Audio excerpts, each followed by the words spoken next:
अल्लाह तक पहुंचने का सिर्फ एक ही रास्ता है, वो रास्ता है इत्तिबाए सुन्नत, सुन्नतों के ऊपर अमल करना। जिस रास्ते के ऊपर अल्लाह के नबी हुजूर सल्लल्लाहु अलैहि वसल्लम अपनी 63 साल जिंदगी गुजार कर गए, उस रास्ते के ऊपर अमल करना। इस रास्ते का नाम है इत्तिबाए सुन्नत, सुन्नतों के ऊपर अमल करना, सुन्नतों का इत्तिबा करना। अल्लाह रब्बुल इज्जत ने कुरान शरीफ के अंदर क्या फरमाया? सूरह आल इमरान में आयत नंबर 31 में, कुल इन कुंतुम तुहिब्बूनल्लाह फत्तबिऊनी युहब्बिबकुमुल्लाह। अगर तुम अल्लाह से मोहब्बत करते हो, ऐ नबी इनसे कह दीजिए कि अगर तुम अल्लाह से मोहब्बत करते हो तो मेरी इत्तिबा करो, मेरी सुन्नतों के ऊपर अमल करो, मेरे बताए हुए तरीके पर चलो। अल्लाह जो है कि फिर क्या कहा? युहब्बिबकुमुल्लाह, अल्लाह तुमसे मोहब्बत करने लगेगा, अल्लाह तुमसे प्यार करने लगेगा। तुम अल्लाह के करीब हो सकते हो अगर आप हुजूर सल्लल्लाहु अलैहि वसल्लम की एक सुन्नत के ऊपर अमल कर रहे हैं। अगर मस्जिद के अंदर आप दाखिल हो रहे हैं तो अगर आप दाहिना पैर अंदर जो है कि अंदर दाखिल कर रहे हैं तो आप इत्तिबा सुन्नत के ऊपर अमल कर रहे हैं। अल्लाह आपसे जो है कि नाराज नहीं है, अल्लाह आपसे प्यार करता है, अल्लाह आपसे नाराज नहीं है। अगर आप सुन्नत के ऊपर अमल करेंगे तो हमारे पास सिर्फ एक ही चॉइस है, एक ही रास्ता है, वो है इत्तिबाए सुन्नत। सुन्नत के ऊपर जब हम अमल करेंगे तो हम अल्लाह तक पहुंच सकते हैं, वरना हमारी क्या औकात है? हम अल्लाह को क्यों मना जो है कि मनवा सकते हैं? हम तो कुछ नहीं है। अल्लाह जो है कि हमसे अगर राजी हो जाए तो बहुत कुछ है। फिर हम देखें कि 12 रबीउल अव्वल, जिसको आप नाम दे दिए हैं 12 रबीउल अव्वल, हालांकि है नहीं, इसका नाम आज से आपको याद होगा, आज से 10 से 20 साल पहले इसका नाम था 12 वफात के नाम से लोग जानते थे। तो हमें इस दिन करना क्या चाहिए? चलो ठीक है, लोगों ने नाम चेंज कर दिया, तो हमें करना क्या चाहिए? असल हकीकत 12 वफात के दिन है क्या? हमें इसके अंदर जो है कि झंडा निकालना चाहिए, रैली निकालनी चाहिए, जो है कि ढोल तमाशा करना चाहिए, डेगे जो है कि बनवाना चाहिए, फातिहा करना चाहिए, जो है कि नाच गाना करना चाहिए, रैली निकालना चाहिए, जुलूस निकालना चाहिए, झंडे निकालना चाहिए। हमें क्या करना चाहिए? कहां से साबित है? तो 12 रबीउल अव्वल में आपको बताता चलूं, 12 रबीउल अव्वल किसी भी सही हदीस से साबित नहीं है कि इस दिन अपने नबी की जो है कि विलादत हुई, इस दिन अपने नबी की पैदाइश हुई, यानी बर्थडे, इस दिन अपने नबी पैदा हुए। किसी भी सही हदीस से साबित नहीं है। अगर किसी के पास हो तो हमें दिखा दे कि ये इसके रावी हैं, ये इतने फिक़ा इसको मानने वाले हैं। कहीं भी कहीं नहीं साबित है। हम क्यों मनाते हैं? इसलिए साबित नहीं है। अल्लाह रब्बुल इज्जत ने अपने नबी की वफात को छिपा लिया, और इसलिए छिपा लिया क्योंकि उसको पता था कि जो पिछली की जो उम्मतें थी, उन्होंने अपने अंबिया की जो बर्थडे, जो उनकी विलादत थी, जो उनकी पैदाइश थी, उस दिन लोग खुराफात करने लगे, इसलिए उस दिन को छिपा लिया गया। ये मसलहत थी उस दिन को छिपाने की। चलो ठीक है, लोग कहते हैं, लोग जो है कि ज़ईफ़ हदीस जो कि पेश करते हैं, लोग अक़वाल पेश करते हैं, कहते हैं इतने लोगों ने कहा, ये कहा, चलो ठीक मान लेते हैं, एक बार चलो मान लो। मानने में जो कि गवर्नमेंट की तरफ कौन सी पाबंदी है?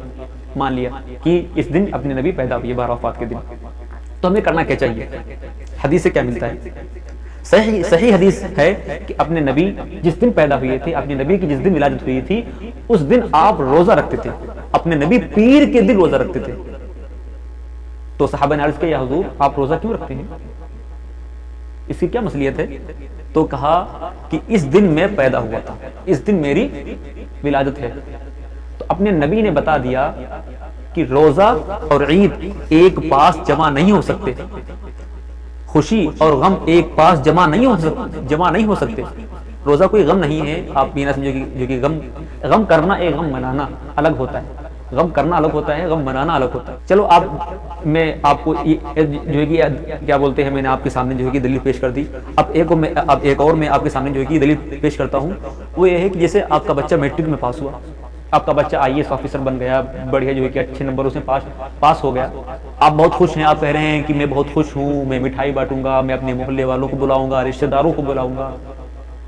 तो उन लोगों के पास आपने फोन करना शुरू कर दिया कि मेरा बच्चा पास हो गया है, मैं ये करूंगा, मैं वो करूंगा। आपसे गुजारिश है कि आप सब लोग सुबह का नाश्ता छोड़ दें और दोपहर का खाना छोड़ दें। अरे ये क्या है? सुबह का नाश्ता भी छोड़ दें, दोपहर का खाना भी छोड़ दें, आपको खाना नहीं मिलेगा, आप रोजा रख कर आइए हमारे वहां।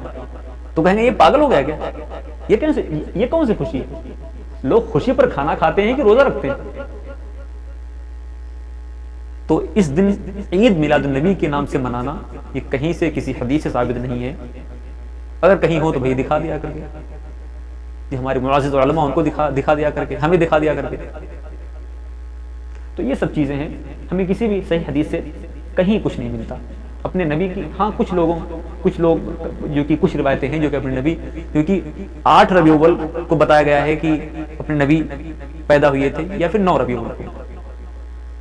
कुछ लोग कहते हैं, कुछ उलमा कहते हैं, जमहूर उलमा के नज़दीक ये साबित है कि अपने नबी 12 जो है कि 12 रबीउल अव्वल के दिन वफात हुई थी।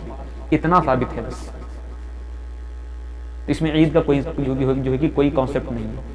लोग जो है कि नारे लगाते हैं, रीलें निकालते हैं, ढोल तमाशा करते हैं, निकालिए, खूब निकालिए, जश्न मनाइए, लेकिन एक चीज़ का ख्याल रखिए कि उस नारे के अंदर, उस रैली के अंदर, उस जुलूस के अंदर एक चीज़ का ख्याल रखिए कि आप अहद कर लें कि मैं आज से नमाजें नहीं छोड़ूंगा, मैं आज से लोगों के अंदर एक मोहब्बत पैदा करूंगा, मैं आज से जो है कि अपने नबी की सुन्नतों के ऊपर अमल करूंगा, मैं इत्तिबा सुन्नत के ऊपर अमल करूंगा, छोटे के ऊपर शफकत करूंगा, और जो है कि बड़ों से मोहब्बत करूंगा।